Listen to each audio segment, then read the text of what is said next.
Hi everyone. So today we have got Warrick McLean from CEO of Coleman Greig in our SBA Tales from the Trenches series. So Warrick, hello, and if you can start off a bit by telling us about yourself and what you do with Coleman Greig. Thanks, Partha. So CEO of Coleman Greig. I've been in the industry in professional services for a little over 22 years now. Been fortunate enough to work here at Coleman Greig for just over 13 years. So in professional services, I've sort of had a range of roles: general manager, CEO, and certainly here at Coleman Greig in that 13 years, we've certainly been on a bit of a journey. Now operating in Greater Sydney with 5 locations: Sydney CBD, Parramatta, Norwest, Penrith and Macarthur.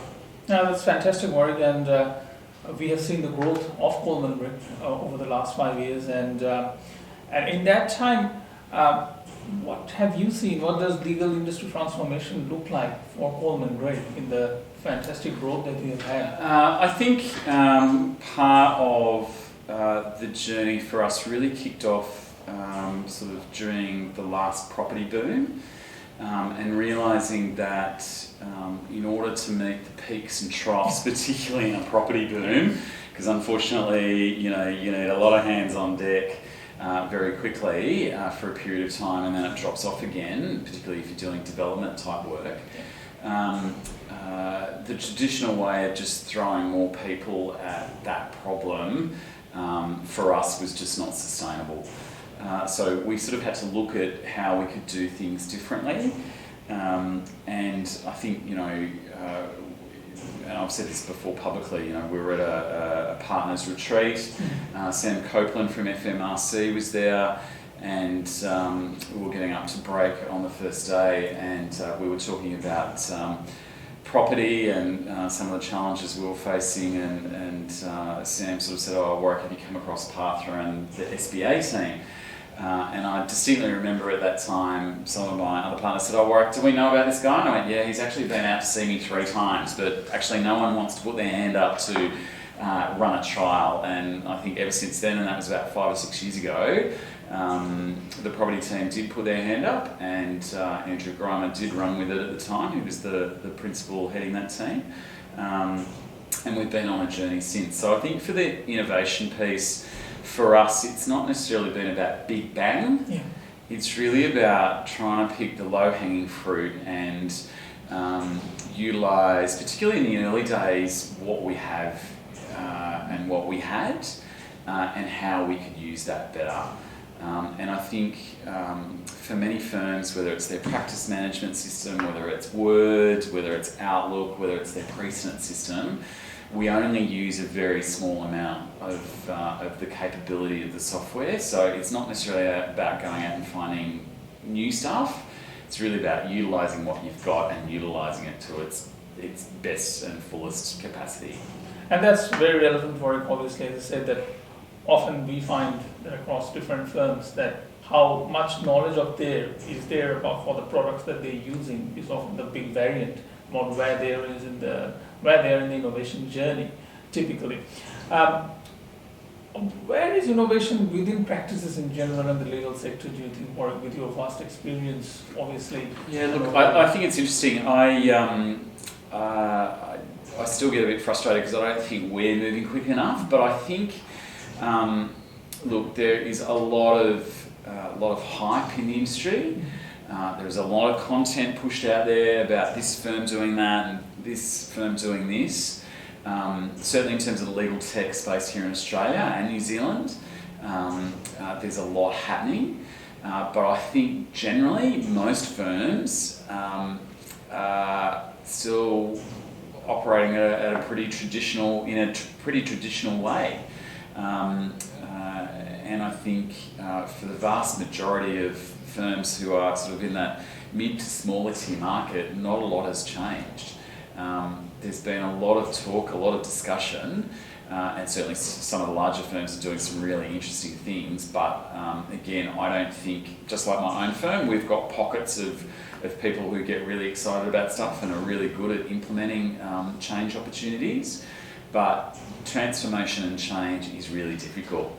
And that's spot on, Warrick. And do you think part of that is also because firms find it difficult to articulate the value of legal tech to their end clients? What is the impact of that?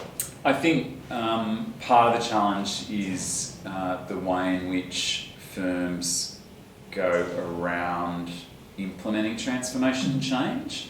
And if we're in a normal commercial business, that whole engagement with the end user, the end customer, the end client would be happening fairly early on in the piece. And look, we've been guilty of it as well, where we've gone off and gone, yeah, here's a great concept, here's a great idea, let's go and make it happen, deliver it, and then we go to the client, and the client goes, yeah, thanks, but no thanks. So again, sort of, we've learned our lesson, and part of that journey for us now, we've just hired a business transformation manager, and that's really about a person to manage that change, not only internally with what's going on internally, but also ultimately engaging with our external stakeholders as well. And again, I think that whole change piece there's plenty of technology out there. Absolutely. But it's how you manage the change is the key to its success. And that's so relevant for it. I think there's a lot of struggles within firms around that. And in terms of, once again, with legal tech, how can firms get some easy wins within resource constraints that they operate in your experience? I think, and I've said this publicly before, I strongly encourage firms of whatever size to actively look at what they've got currently in terms of their production stack. And even if it means getting their practice management system provider in to review how the firm is using their current system, I think that's an easy win. Because again, I'm sure if there was an audit done, there would be lots of opportunities for improvement highlighted. Again, the other alternative, I think, is finding people who are strong in understanding precedents, the technicality and capability of Microsoft Word, and even at a very, very simple level, we all deal in email, but again, how we use Outlook is pretty limited. Yeah. And I'm sure, 18 months ago, we implemented, and this is really simple, but some standard precedent form templates in Outlook, and I think we've got over 300 now, because when we stood back and had a look at how many times we write an email, the same,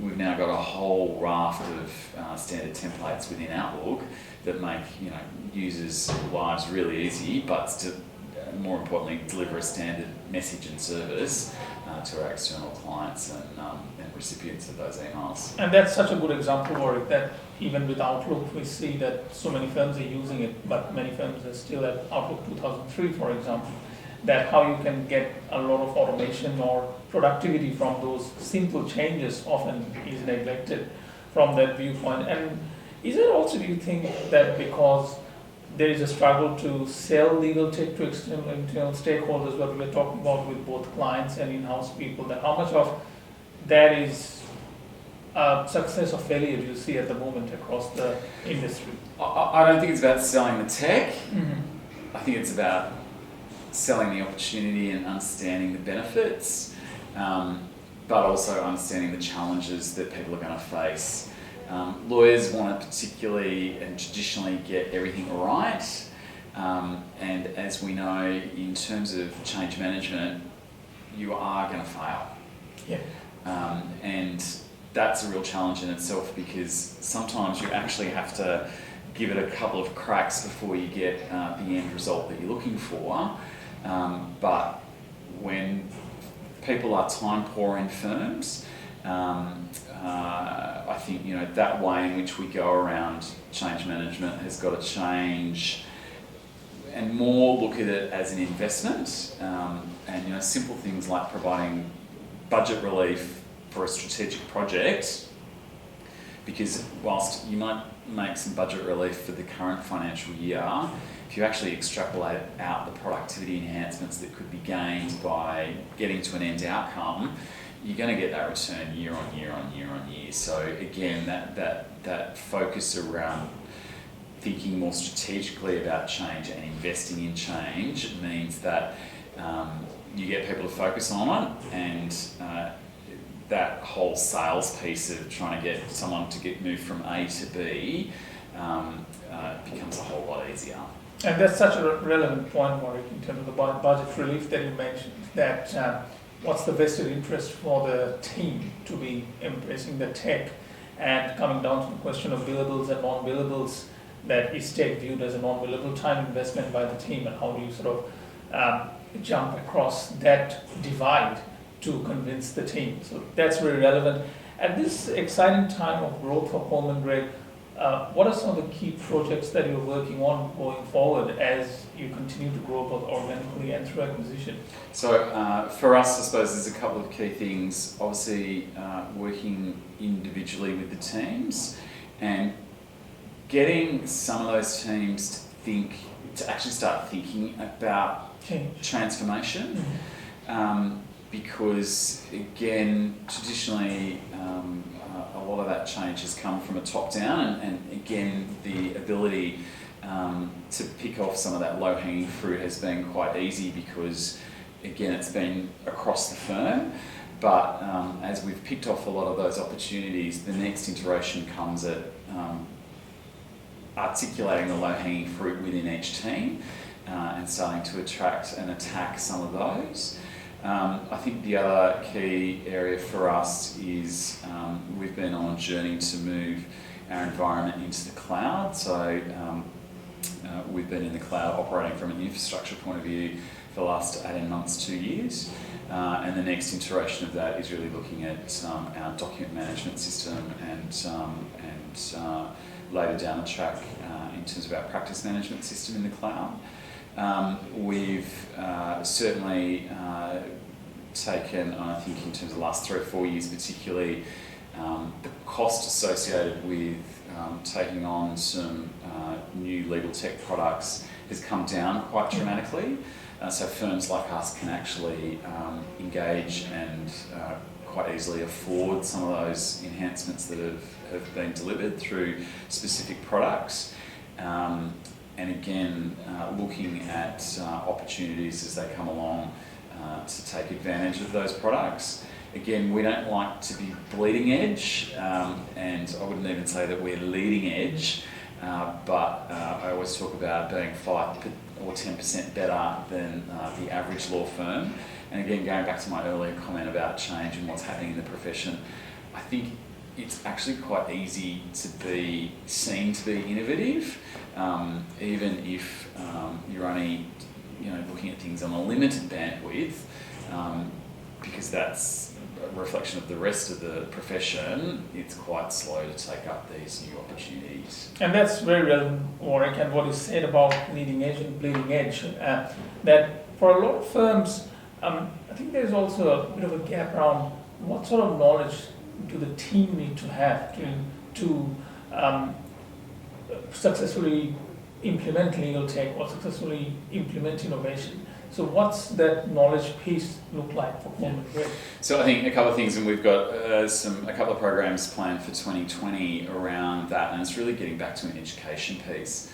We don't know what we don't know. So part of that is also imparting some of that knowledge on our leaders, and not only our leaders within the business, but also those up and coming lawyers and business service team members. Because again, interestingly, I think it's the younger ones who get really excited about this and are super keen. And that actually means, potentially getting vendors in to present, and something that traditionally we wouldn't do because we might vet something before the vendors come in, but actually getting the vendors to come in to present and highlight some of the opportunities that we could be looking at. And those vendors may be current vendors or prospective vendors. And again, the vendors love the opportunity to come along and present and engage. So I think that's number one. Number two is there are, again, a number of experts within the industry who have either worked in large legal before or have been in this space for some period of time, and getting them in to highlight what some firms are doing.